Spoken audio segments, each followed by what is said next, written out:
खाटू श्याम मंदिर सीकर राजस्थान में स्थित है। खाटू श्याम का इतिहास बहुत प्राचीन है।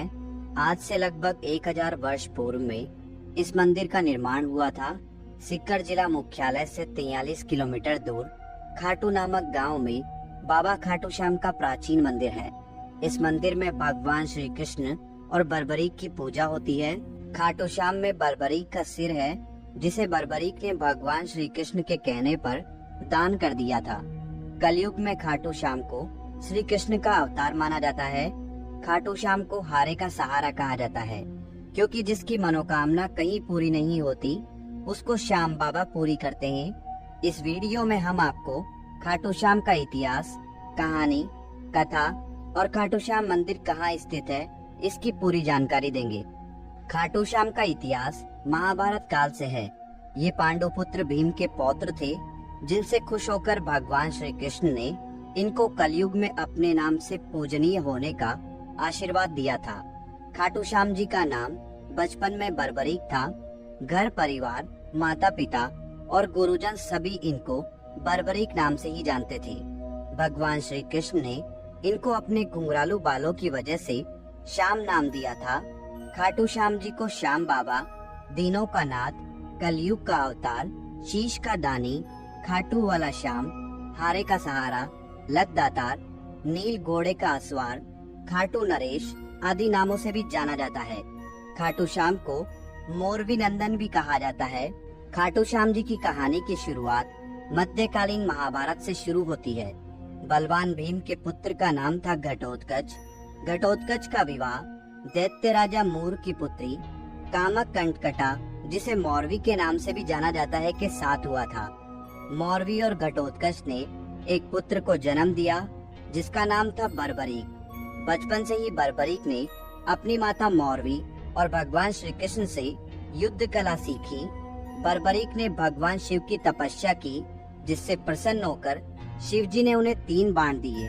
ये 3 बाण उनको तीनों लोकों में विजय दिलवा सकते थे। यह वरदान पाकर बर्बरीक बहुत खुश हुए। बर्बरीक अपनी वीरता और शक्तियों के लिए जाने जाते हैं। महाभारत काल में जब कौरव और पांडवों के बीच युद्ध शुरू होने वाला था, तब बर्बरीक अपनी माता के पास गए और युद्ध देखने की स्वीकृति मांगी। इस पर उनकी माता ने उनसे पूछा कि तुम किसकी तरफ से युद्ध लड़ोगे। इस पर बर्बरीक ने जवाब दिया, जो हारेगा मैं उसकी तरफ से युद्ध लड़ूंगा। माता से आज्ञा मिलने के बाद बर्बरीक महाभारत का युद्ध देखने के लिए निकल पड़े। भगवान श्री कृष्ण यह सब देख रहे थे।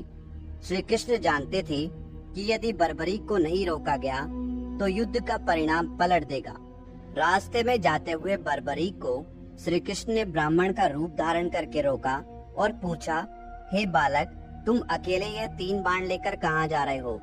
तब बर्बरीक ने जवाब दिया कि मैं महाभारत का युद्ध देखने जा रहा हूँ और इस युद्ध में जो हारेगा मैं उसका साथ दूंगा। उपहास पूर्वक श्री कृष्ण ने कहा, सिर्फ 3 बाण के सहारे युद्ध लड़ने जा रहे हो? इनसे तो 3 सैनिक भी नहीं मरेंगे। यह सुनकर बर्बरीक बोल पड़े, हे ब्राह्मण, यह कोई साधारण बाण नहीं है। यह बाण मेरे आराध्य महाप्रभु शिव जी ने मुझे दिए हैं। 3 बाण तो क्या, सिर्फ एक बाण एक पल में युद्ध को खत्म कर देगा। हालांकि यह बात श्री कृष्ण पहले से जानते थे। बर्बरीक को रोकने के लिए श्री कृष्ण ने उनकी परीक्षा ली।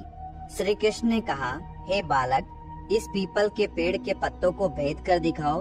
तभी बर्बरीक ने एक बाण निकाला और अपने आराध्य का ध्यान करते हुए बाण छोड़ा, जो पीपल के पेड़ के सभी पत्तों को भेदता हुआ निकल गया।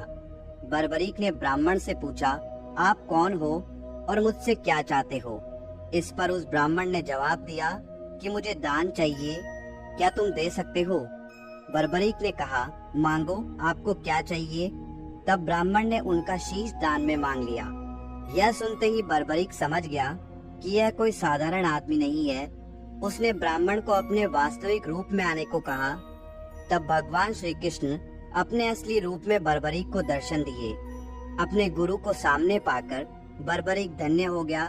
तब बर्बरीक ने रात भर भजन किया और दूसरे दिन फाल्गुन शुक्ल द्वादशी को स्नान करके अपने हाथों से बर्बरीक ने बिना देरी किए अपना शीश काटकर भगवान के चरणों में रख दिया। भगवान श्री कृष्ण ने शीश को एक ऊंचे स्थान पर रखा ताकि बर्बरीक महाभारत का युद्ध देख सके। बर्बरीक की दानवीरता से खुश होकर श्री कृष्ण ने उन्हें अपना नाम श्याम उपहार स्वरूप भेंट किया। साथ ही आशीर्वाद भी दिया कि आने वाले युग में तुम मेरे नाम से पूजे जाओगे। जब भी कोई हारा और टूटा हुआ भक्त तुम्हारे पास आएगा, तुम्हारी पूजा से उसके सब काम पूर्ण होंगे। श्री कृष्ण ने बर्बरीक के सिर को एक ऊंचे स्थान पर रख दिया। आज विश्व विख्यात खाटू श्याम मंदिर उसी स्थान पर बना हुआ है जहां पर उनका कटा हुआ सिर रखा गया था। तो यह है खाटू श्याम जी की बेहद अद्भुत कहानी। खाटू श्याम का महत्व कलयुग के साथ साथ बढ़ेगा, क्योंकि भगवान श्री कृष्ण ने इनको आशीर्वाद दिया था कि जैसे जैसे कलयुग बढ़ेगा तुम्हारा यश और लोगों की आस्था बढ़ेगी।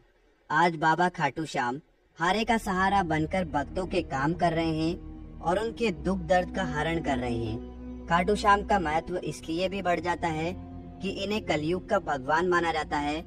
आस्थावान लोगों के हर काम होते हैं और ऐसा कहा जाता है कि जो व्यक्ति अपने जीवन में अपने दुखों और कष्टों से घिरा हुआ है, अपने जीवन में हार मान चुका है, उसे एक बार अवश्य खाटू श्याम जी की शरण में जाना चाहिए। तो दोस्तों, उम्मीद करते हैं बाबा खाटू श्याम का इतिहास और खाटू श्याम जी की कहानी आपको बहुत पसंद आई होगी। कमेंट बॉक्स में खाटू श्याम धणी की जय लिखकर कमेंट जरूर करें। धन्यवाद दोस्तों।